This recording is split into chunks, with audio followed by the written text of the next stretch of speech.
Okay, it's a sloppy modeler here, back with the 2001 Space Odyssey Clipper.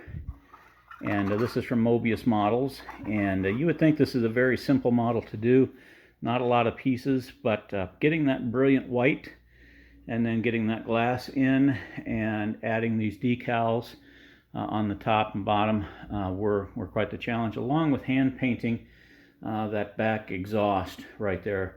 The next time I do one of these, I might want to do lights, and I would love to have the Pan Am decals that would go into there and Pan Am Clipper. However, I didn't do that on this particular test shot model. Testing for me, it was a release kit from Meobius, of course. And that black line is not anywhere in canon or anywhere in the movie, but I'll tell you what it does do. It does a marvelous job of covering up the seam between that front and rear piece.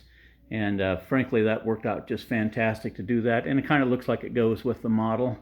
And you can see from the bottom, again, additional decals. And same thing with that black tape there.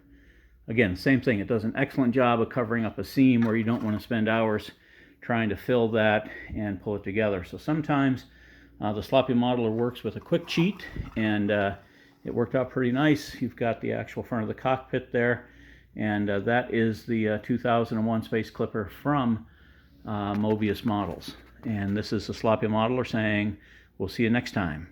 Go enjoy building something.